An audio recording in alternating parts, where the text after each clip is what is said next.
I never imagined my life could change so completely in a single day. One moment, I was living quietly with my family, going about my ordinary, uneventful life. The next, I was being forced to marry a man I had never met. A man whose presence alone made the air feel heavier, whose eyes seemed to measure me, weigh me, decide if I was worthy. I was terrified. My family's debts had reached a point where there was no way out, no solution that didn't cost us everything. The only way to settle them, the only way to save ourselves, was for me to marry him.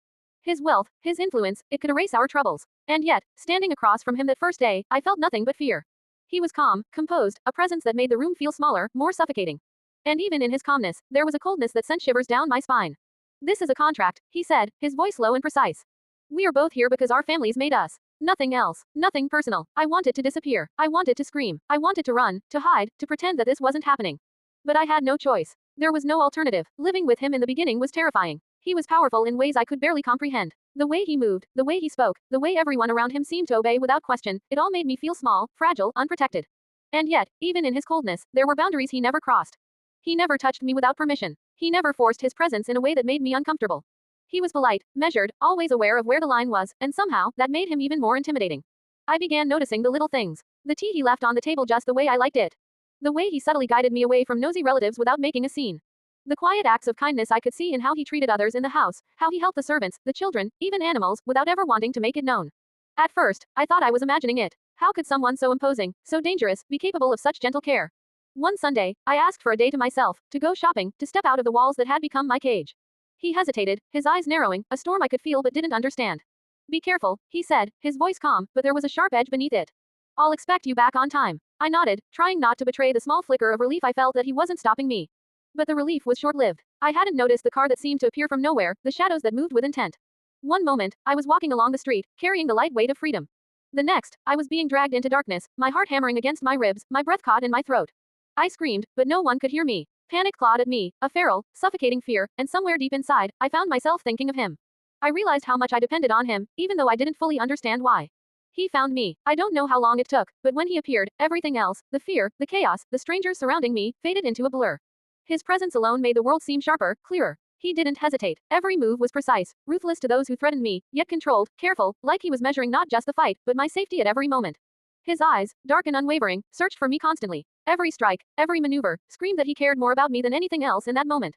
When it was over, and I was finally in his arms, safe and trembling, I saw it. Not in words, because he spoke none, but in the way he held me, how he stayed close just long enough to steady me, how his gaze softened when it met mine. He had risked everything for me, and I felt it, deep in my chest, a warmth I hadn't expected. I wanted to tell him everything. I wanted to tell him that I was terrified, that I was grateful, that maybe, I was feeling something I shouldn't.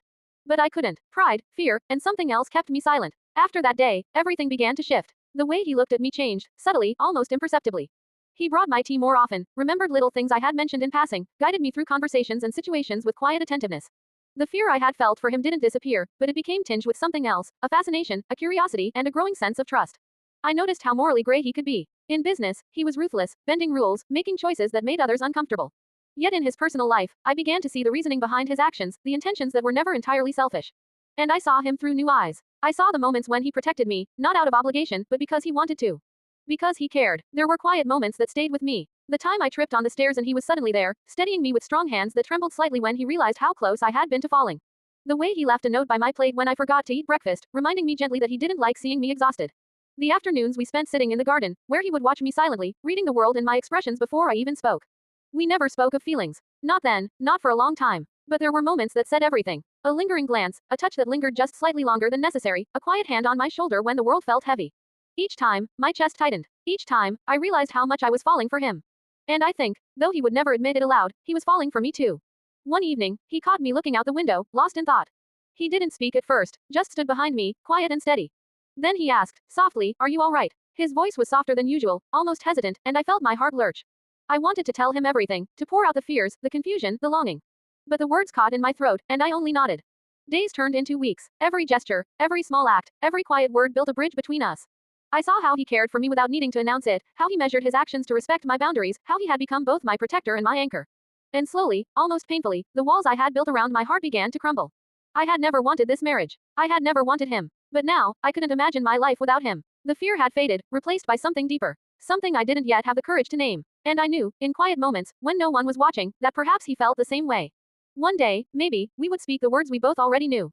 But for now, it was enough to be here. To feel safe, to feel seen, and to feel alive in a way I had never expected, all because of the man I had once feared, the man I had slowly come to love.